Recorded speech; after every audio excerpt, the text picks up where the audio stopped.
Hello everyone, सलाम, नमस्ते, आदाब, सत श्री अकाल। केम छो, कैसे हैं आप लोग। मैं हूं आपका भाई, आपका दोस्त सुनील यशपाल, और एक बार फिर से आप लोग मेरे साथ हैं आपके अपने चैनल बाबा वुड पे। और अभी मैं हूं थाईलैंड की ब्यूटीफुल सिटी पत्या में, और आज आप लोगों के साथ शेयर करने हैं अपने कुछ भाइयों के एक्सपीरियंस। और अभी तक मैंने जितने भी एक्सपीरियंस अपने भाइयों के आपके साथ शेयर करे वो कुछ ना कुछ आपको ज़रूर सिखा के गए होंगे। और आज के जो ये दो एक्सपीरियंस है, आप बिलीव करिए, अगर आप लोग मेरी बातों को ध्यान से सुनेंगे तो जो आपका आने वाली जो ट्रिप है यहाँ पर थाईलैंड के लिए, अगर आप लोग थाईलैंड में घूमने के लिए आना चाहते हैं तो ये यहाँ पर आपके लिए बहुत यूज़फुल साबित होने वाले हैं। तो प्लीज़ आज आप वीडियो को स्किप मत कीजिएगा, और जो भी मैं आपसे आज बात करने वाला हूँ आप उस चीज़ को प्लीज़ ध्यान से सुनिएगा।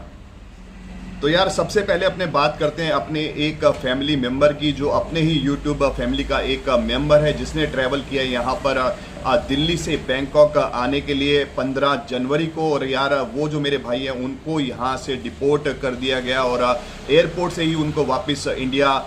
भेज दिया गया। तो एक यार, अभी तक मैंने आपके साथ बहुत सारे लोगों की मुलाकात कराई, काफ़ी सारे लोग थे जो यहाँ पर पहुँचे, जिनके साथ मैंने आपका इंट्रोडक्शन भी कराया, उनके जो अच्छे एक्सपीरियंस थे, किस तरह से वो यहाँ पर पहुँचे, कितने खुश थे वो लोग, कितना उन लोगों ने यहाँ पर इंजॉय किया। लेकिन इसके बीच में ही अपना एक भाई यहाँ पर था जो बैंकॉक तो पहुँचा, लेकिन वो अंदर एंटर नहीं हो पाया थाईलैंड के अंदर, और उसको बैंकॉक एयरपोर्ट से ही वापस इंडिया भेज दिया गया। तो यार, मेरे उस भाई का नाम मैं आप लोगों के साथ शेयर नहीं कर सकता, क्योंकि मेरे वो भाई ने ऐसा बोला कि प्लीज़ आप मेरा नाम मत लीजिएगा। लेकिन उस भाई का जो एक्सपीरियंस है वो मैं आपके साथ आज शेयर कर रहा हूँ, ताकि आप लोग जिस टाइम पर भी इंडिया से वीज़ा अप्लाई करें, लाइक स्टिकर वीज़ा जो आप लोग लेते हैं 3 महीने के लिए, तो उसमें भी आप कुछ चीज़ों का ध्यान रखें। और उसके अलावा अगर आप लोग ऑन अराइवल वीज़ा के लिए यहाँ पर आना चाहते हैं और ऑन अराइवल वीज़ा लेकर आप लोग थाईलैंड के अंदर एंटर होना चाहते हैं, तो इन चीज़ों का आप भी ध्यान रखें। तो यार, सबसे पहले मेरे उस भाई ने ट्राई किया था इंडिया से स्टिकर वीज़ा, जिसके लिए आपको जो थाई एम्बेसी है, थाई एम्बेसी में या जो उनके ऑथराइज जो सेंटर्स होते हैं वहाँ पर आपको वीज़ा अप्लाई करना पड़ता है। अगर आप लोग इंडिया की बात करें तो अलग अलग सिटी में ऑफिस हैं, आप लोग चेन्नई में कर सकते हैं, मुंबई में कर सकते हैं, दिल्ली में कर सकते हैं, और इसके अलावा भी शायद और भी सिटीज़ होंगी जहाँ से आप लोग स्टिकर वीज़ा अप्लाई कर सकते हैं। तो मेरे उस भाई ने स्टिकर वीज़ा अप्लाई किया था दिल्ली से, और दिल्ली से अप्लाई करते वक्त उन्होंने जो वहाँ पर बैंक का जो स्टेटमेंट लगाया था, और मेरी उस भाई से बात भी हुई थी, मैंने उनको बताया भी था कि जो आपका जो स्टेटमेंट है, स्टेटमेंट का मतलब आपका बैंक बैलेंस बिल्कुल नहीं होता। आप ये मत सोचिए कि आपके आपका जो बैंक का जो बैलेंस है वो 1 लाख रुपए है तो आपको वीज़ा मिल जाएगा, क्योंकि कभी भी अगर आप लोग वीज़ा के लिए अप्लाई करते हैं तो वो लोग आपका बैंक बैलेंस नहीं देखते हैं, वो लोग आपका देखते हैं बैंक स्टेटमेंट। और स्टेटमेंट में और बैंक बैलेंस में बहुत फ़र्क होता है, क्योंकि जो स्टेटमेंट होता है वो होता है लगभग पिछले आपके 2 से 3 महीने का। वो लोग देखते हैं कि आपने कितना ट्रांजेक्शन किया, कितना आपके अकाउंट में डिपॉजिट हुआ, कितना पैसा आपने निकाला। तो यार, वो हर चीज़ को चेक करते हैं कि आप कितना पैसा यूज़ करते हैं। और सडनली सिर्फ अगर आप लोग वीज़ा के लिए अपने बैंक लाइक अकाउंट में आप लोग डिपॉजिट करा देते हैं कि हाँ जी, वीज़ा में तो मेरे को सिर्फ 50,000 रुपये दिखाने और मैं 50,000 रुपये दिखा दूंगा और मेरे को वीज़ा मिल जाएगा, तो ये चीज़ बिल्कुल गलत होगी। क्योंकि यार, मेरे उस भाई ने ट्राई किया यहाँ पर वीज़ा के लिए, और उनका जो आप लोग कह सकते हैं कि शायद, मेरे को अभी आई एम नॉट श्योर, लेकिन एज पर अगर आप मेरे भाई की बात करें तो उनका जो बैलेंस था वॉज वेरी लो, 18 से 20,000 रुपये कुछ उनका बैलेंस था। तो उन्होंने यार अपना बैलेंस मेंटेन किया, उन्होंने वीज़ा अप्लाई किया। उस टाइम पर उन्होंने जो उनका बैंक बैलेंस था वो बना दिया 50 से 60,000 इंडियन रुपीज़। उनको लगा कि शायद उनको यहाँ पर वीज़ा मिल जाएगा, लेकिन उनका जो वीज़ा था वहाँ पर लाइक उसको आप लोग कह सकते हैं कैंसिल कर दिया गया। उस पर एक स्टैंप लगता है, जो आपको पता होगा कि टूरिस्ट वीज़ा का एक स्टैंप लगता है अपने पासपोर्ट के ऊपर। वो उन्होंने वो स्टिकर लगाने के बाद, जो stamp in the sense like sticker, यार तो प्लीज़ कंफ्यूज मत होइएगा, स्टिकर लगाने के बाद उसके ऊपर उन्होंने एक स्टैंप मार दिया, इट्स वॉइड। तो वॉइड का मतलब यहाँ पर होता है कि आपको वीज़ा नहीं दिया जा रहा, आपका वीज़ा कैंसिल किया जा रहा है। आपकी जो एप्लीकेशन है वीज़ा के लिए, जो 3 महीने के टूरिस्ट वीज़ा के लिए, उसको कैंसिल किया जा रहा है। और इसके साथ साथ शायद जो दूसरी वजह है वो ये भी हो सकती है कि मेरे वो जो भाई हैं उन्होंने जो रिटर्न टिकट लगाया था यहाँ पर, वो लगाया था आफ्टर 58 डेज, 58 दिन के बाद का टिकट था उनका। तो आप लोग खुद आइडिया लगा सकते हैं कि अगर आपने बैंक बैलेंस वहाँ पर 50 से 60,000 रुपये दिखा भी दिया, लेकिन 50 से 60,000 रुपये में आप कैसे यहाँ पर थाईलैंड के अंदर ऑलमोस्ट 2 महीने सर्वाइव कर पाएंगे। तो यार, बहुत सारी चीज़ें थी इसके अंदर, तो शायद इसीलिए उनका जो वीज़ा था यहाँ पर उसको कैंसिल कर दिया गया, उस पर वॉइड का स्टैंप लगा दिया गया, उनको वो वीज़ा नहीं दिया गया। तो यार, मेरे उस भाई ने क्या किया कि यार उन्होंने इसके तुरंत बाद ही जैसे उनको लाइक उनके पासपोर्ट पे वॉइड का स्टैंप लग गया तो उन्होंने सोचा कि चलिए मैं ऑन अराइवल वीज़ा पे ही थाईलैंड घूम के आता हूँ, क्योंकि वो पहली बार थाईलैंड आने का प्लान कर रहे थे। तो उन्होंने वहीं पर बैठे बैठे उनका जो टिकट था उसको चेंज करा लिया और यहाँ पर उन्होंने टिकट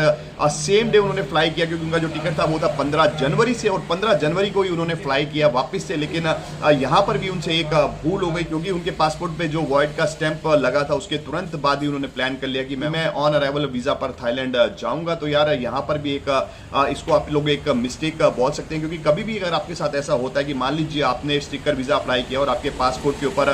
वॉइड का स्टैंप लग गया, लाइक आपका वीज़ा जो कैंसिल कर दिया गया, आपको वीज़ा नहीं दिया गया, तो दोबारा अगर आप लोग वीज़ा अप्लाई करना चाहते हैं तो प्लीज़ उसमें एटलीस्ट आप लोग 30 दिन का गैप बना के चलिए, 1 महीने का गैप बना के चलिए। क्योंकि अगर आप लोग back to back visa apply करते हैं, मान लीजिए आपका वीज़ा एक बार रिजेक्ट हो गया और आप वापस वीज़ा अप्लाई करते हैं तुरंत, तो कहीं ना कहीं यार उन लोगों को डाउट होता है कि यार ये क्यों इतना जल्दी कर रहा है, क्यों ये वापस जाना चाहता है, क्या ये वहाँ पर काम करने जा रहा है, क्या ये वहाँ से कहीं आगे जाना चाहता है। तो बहुत सारी चीज़ें होती हैं। तो प्लीज़ कभी भी अगर आपके साथ ऐसा होता है तो आप एटलीस्ट 1 महीने का आप लोग गैप बना के चलिए किसी भी तरह के वीज़े के लिए। आप मान लीजिए यहाँ पर आ रहे हैं, आप सोचें कि हम लोग ऑन अराइवल वीज़ा पर यहाँ पर आ जाएंगे, तो यार उसमें भी कहीं ना कहीं एक डाउट बना रहेगा कि आप लोग थाईलैंड के अंदर एंटर हो पाएंगे कि नहीं हो पाएंगे, क्योंकि आपका जो आप लोग कह सकते हैं जो पासपोर्ट नंबर होता है वो वहाँ पर ऑलरेडी मेंशन हो गया होता है कि इस पासपोर्ट नंबर के ऊपर हमने जो है वॉइड का स्टैम्प मारा है, इनका जो वीज़ा है इनको फिलहाल यहाँ पर रोका गया है, इनको वो वीज़ा यहाँ पर नहीं दिया गया है। तो मेरे वो भाई ने ऑन अराइवल का ट्राई किया और सेम डेट पे उन्होंने ट्रैवल किया वहाँ से, और सिर्फ 10 से 12 दिन पहले ही उनका जो वीज़ा है वहाँ पर वॉइड का स्टैंप लगा था उसको कैंसिल किया गया था, और उसके तुरंत बाद उन्होंने यहाँ पर ट्रैवल किया और उनको यहाँ पर एयरपोर्ट पे ही रोक लिया गया। लेकिन जब मेरे भाई से मेरी बात हुई तो उन्होंने ऐसा बताया मेरे को कि यार बाबा उन्होंने जो मेरा जो वॉइड का जो स्टैम्प था उसको बेस नहीं बनाया है, शायद मेरे पास में जो अमाउंट था लाइक जो मेरे को कैश दिखाना था वो कैश थोड़ा सा कम था मेरे पास में, तो हो सकता है ये भी एक वजह रही है उनको यहाँ से वापस इंडिया भेजने की, क्योंकि उनके पास जो कैश था वो था लगभग 12,000 बात। तो यार आप लोग सोचेंगे कि यार 10 से 12,000 बात तो एक मिनिमम बैलेंस होता है जो यहाँ पर ट्रैवल के लिए पहले गवर्नमेंट बोलती थी कि आपके पास मिनिमम इतना अमाउंट होना चाहिए। लेकिन अभी अगर आप अभी के सिनेरियो में देखेंगे तो यार क्या होता है, मान लीजिए आप 10 से 12,000 बात लेके आप लोग ट्रैवल कर रहे हैं और आप जिस समय पे इमिग्रेशन पे पहुंचेंगे तो सबसे पहले आपका उस 12 में से 2,000 बात चला जाएगा यहाँ पर ऑन अराइवल वीज़ा के लिए, जो यहाँ पर ऑन अराइवल वीज़ा की फीस है। तो बाकी बचे आपके पास में 10,000 बात। और जिस टाइम पर आप थाईलैंड से वापस इंडिया जाते हैं तो आपको यहाँ पर एक RT-PCR टेस्ट और कराना पड़ता है, और उस RT-PCR टेस्ट का जो कॉस्ट है यहाँ पर होता है 2 से 3,000 बात। आप लोग सोच लीजिए कि अगर 3,000 बात में उन्होंने RT-PCR टेस्ट कराया दूसरा तो उनके पास बचेंगे सिर्फ 7,000 बात, और उन्होंने यहाँ पर जो रिटर्न टिकट बुक कराया था वो बुक कराया था लगभग 2 हफ्ते के बाद का, लाइक 14 दिन के बाद का। तो आप लोग खुद इमेजिन कर सकते हैं कि 7,000 बात में यहाँ पर 14 दिन निकालना लाइक इट्स नॉट ईजी। तो यार हो सकता है कि यार ये भी एक वजह कहीं ना कहीं रही हो उनको यहाँ से वापस इंडिया भेजने की, उनको यहाँ से डिपोर्ट करने की। तो प्लीज़ आप लोग भी इस चीज़ का अब फ्यूचर में ध्यान रखिएगा कि अगर मान लीजिए आप आने वाले 1 से 2 महीने के अंदर अंदर आप लोग थाईलैंड के अंदर ट्रैवल करने वाले हैं तो यार आप लोग भी इस चीज़ को दिमाग में लेकर चलिए कि मिनिमम आप लोगों के पास में यहाँ पर 15 से 20,000 बात आपके पास में होना चाहिए। जो अमाउंट पहले जैसे पहले यहाँ पर मिनिमम होता था $500, तो अभी आपके पास में होना चाहिए $500 से $700। तो $700 आप लोग मान के चलिए कि एटलीस्ट $700 आपके पास में होने चाहिए अगर आप लोग ऑन अराइवल वीज़ा में यहाँ पर ट्रैवल करना चाहते हैं, तो ताकि आपके साथ ऐसी कोई प्रॉब्लम ना हो जैसी प्रॉब्लम अपने एक भाई ने यहाँ पर फेस करी है। तो आप लोग समझ सकते हैं कि यार यहाँ पर आने के बाद अगर किसी बंदे को यहाँ से वापस भेज दिया जाता है तो उसका एक अच्छा खासा नुकसान यहाँ पर हो जाता है। उनके जो एयर टिकट्स होते हैं वो टोटली वेस्ट हो जाते हैं, क्योंकि यहाँ पर आने का खर्चा, यहाँ से वापस जाने का खर्चा वो ऑलरेडी पे कर चुके होते हैं, लेकिन उसके बाद भी उनको अगर यहाँ से डिपोर्ट किया जाता है तो उनको एक और एयर टिकट बुक कराना पड़ता है यहाँ पर वापस घर जाने के लिए। और इसके साथ साथ मेरे जो भाई है उनका एक एक्सपीरियंस और था, उनका 15 तारीख का फ्लाइट था दिल्ली से, तो उन्होंने 13 तारीख को वहाँ पर RT-PCR टेस्ट करा लिया था, क्योंकि 72 आवर्स पहले आपको RT-PCR टेस्ट कराना पड़ता है। तो जिस टाइम पर वो यहाँ पर पहुंचे थाईलैंड के अंदर तो जो 72 आवर्स थे, 72 घंटे थे, वो निकल चुके थे। तो उसकी वजह से उनको यहाँ पर एक RT-PCR टेस्ट और कराना पड़ा एयरपोर्ट पे, क्योंकि एज पर लॉ आपका जो RT-PCR टेस्ट है वो 72 आवर्स तक वैलिड होता है। तो यार यहाँ पर उनको एक RT-PCR टेस्ट और कराना पड़ा, और उसके लिए भी उनको यहाँ पर 3,000 बात पे करना पड़ा एयरपोर्ट के ऊपर। तो आप लोग समझ सकते हैं कि यार एक अच्छा खासा नुकसान हो गया मेरे उस भाई का, लेकिन इससे ज़्यादा यार दुख इस चीज़ का है कि वो एक अच्छा खासा प्लान करके आए होंगे कि यार मैं थाईलैंड में जाकर घूमूंगा फिरूंगा लाइक, और यार बहुत सारी चीज़ें होती है कि यार वहाँ पर जाकर हम लोग इंजॉय करेंगे। और फर्स्ट टाइम मेरा भाई इंटरनेशनली ट्रैवल कर रहा था, बिल्कुल नया पासपोर्ट था उनका और उनके साथ में ऐसा हो गया। तो प्लीज़ आप लोग भी इन चीज़ों का ज़रूर ध्यान रखिएगा। फ्यूचर में कभी भी अगर आप लोग ट्रैवल करते हैं तो शायद जो ये एक एक्सपीरियंस है मेरे भाई का, जो छोटी छोटी गलतियाँ आप लोग कह सकते हैं जो उनसे हो गई, तो शायद वो गलतियाँ आप लोग नहीं दोहराएंगे। तो यार ये तो यहाँ पर बात हो गई अपने उस भाई की जो यहाँ पर पहुँच के भी थाईलैंड के अंदर एंटर नहीं हो सके। और अब मैं आपसे बात करने जा रहा हूँ अपने उन 3 भाइयों की जो यहाँ पर एंटर तो हो गए, लेकिन एंटर होने के बाद यहाँ पर जो उनको प्रॉब्लम फेस करना पड़ा। तो यार मेरे ये तीनों भाई यहाँ पर पहुँचे थे 4 तारीख को, 4 जनवरी को, और यहाँ पर पहुँचने के बाद उनका जो RT-PCR टेस्ट हुआ, जो यहाँ पर मैंडेटरी है, आपको यहाँ पर आकर पहले एक RT-PCR टेस्ट कराना पड़ेगा। तो वो 3 लोग यहाँ पर निकले कोविड पॉजिटिव। तीनों का जो रिपोर्ट यहाँ पर आया वो आया कि आप लोग यहाँ पर कोविड पॉजिटिव हैं, आप लोग कोरोना पॉजिटिव हैं। तो उन लोगों ने पहले से ही यहाँ पर AQ होटल बुक कराया हुआ था, जो यहाँ पर एक स्टेट क्वारंटाइन प्रोग्राम चल रहा है, जिसके अंदर आपको जो AQ होटल है आपको बुक कराना पड़ता है, अल्टरनेटिव क्वारंटाइन होटल। तो उन्होंने बुक कराया हुआ था यहाँ पर, लेकिन यहाँ पर हुआ क्या, जिस टाइम पर वो लोग कोरोना पॉजिटिव आए तो उनको यहाँ पर ऑप्शन दिया गया कि आप लोग होटल में क्वारंटीन करना चाहते हैं या आप लोग हॉस्पिटल में जाना चाहते हैं। तो आप लोग समझ सकते हैं कि अगर आप लोग होटल में क्वारंटीन होते हैं तो आपको जो इंश्योरेंस का पैसा है वो यहाँ पर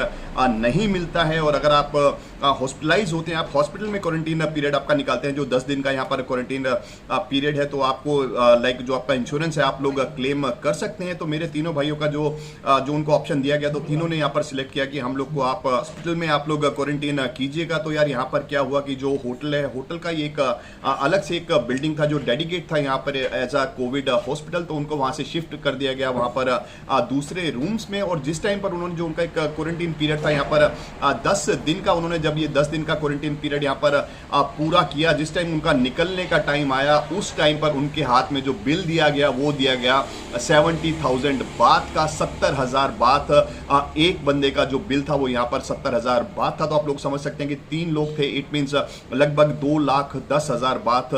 3 लोगों के लिए। तो यार मेरे तीनों भाइयों के पास में यहाँ पर इंश्योरेंस भी था, लेकिन प्रॉब्लम यहाँ पर वही हुई जिसके बारे में मैं पहले आपसे डिस्कस कर चुका हूँ कि जिस टाइम पर भी आप लोग आपका इंश्योरेंस प्लान लेते हैं तो प्लीज़ आपकी जो कंपनीज है आप उनसे पूछिए कि क्या ये जो इंश्योरेंस है ये कैशलेस है। मान लीजिए हमारे साथ कोई प्रॉब्लम होती है तो हमको पैसा पे करना पड़ेगा या आप जो क्लेम है आप लोग सेटल कर देंगे। तो यहाँ पर मेरे जो तीनों के तीनों भाई थे उनके जो इंश्योरेंस पॉलिसी थे यहाँ पर कैशलेस बिल्कुल भी नहीं थे, उनको यहीं पर पैसा पे करना था अगर वो लोग उस होटल से बाहर निकलना चाहते हैं। तो आप लोग समझ सकते हैं कि यार खड़े खड़े 70,000 बात देना कोई आसान बात नहीं होती। और लकीली वो तीनों इसका लाइक आप लोग कह सकते हैं अरेंज कर पाए। एक मेरे भाई ने इंडिया से पैसा मंगाया अपने घर से और उन्होंने यहाँ पर पे किया, और बाकी के जो 2 भाई थे वो आप लोग कह सकते हैं कि उनके अकाउंट में सफिशिएंट बैलेंस था, तो उन्होंने भी यहाँ पर खड़े खड़े 70,000 बात यहाँ पर पे कर दिया। और पे करने के बाद वो लोग वहां से होटल से वो लोग बाहर निकल पाए यहाँ पर अपना 10 दिन का क्वारंटीन पीरियड पूरा करने के बाद। और अब ये जो तीनों की तीनों जो पॉलिसीज हैं इसमें से जो 2 पॉलिसी हैं जो मेरे 2 भाई हैं उनके पास था यहाँ पर इंडिया का किसी कंपनी का पॉलिसी, तो वो लोग वापस इंडिया जाकर ये पैसा क्लेम कर सकते हैं। जो मेरे तीसरे भाई हैं उनके पास में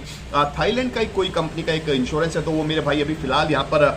थाईलैंड में ही मौजूद है। तो शायद आने वाले कुछ दिनों में जब उनका ये पेपर वर्क पूरा हो जाएगा तो वो भी जो 70,000 बात है वो कंपनी से क्लेम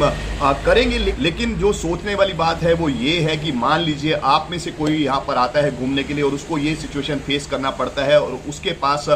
देने के लिए यहाँ पर 70,000 बात नहीं है, उनके पास सिर्फ इंश्योरेंस पॉलिसी है जो कैशलेस नहीं है, तो क्या होगा आप लोग खुद समझ सकते हैं। तो प्लीज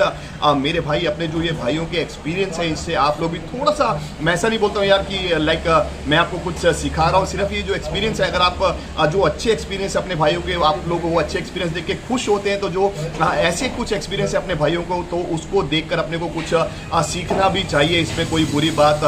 नहीं होगी। तो बस इतना ही था अभी के लिए और फिर मिलते हैं नेक्स्ट वीडियो में। तब तक अपना ख्याल रखिए, अपनी फैमिली का ख्याल रखिए, आस पड़ोस का ख्याल रखिए, हंसते रहिए, मुस्कुराते रहिए और डटे रहिए। भूलिएगा नहीं, मेरा नाम मैं हूँ सुनील यशपाल, आपका भाई, आपका दोस्त, और ये है आपका अपना चैनल बाबा वुड। सी या।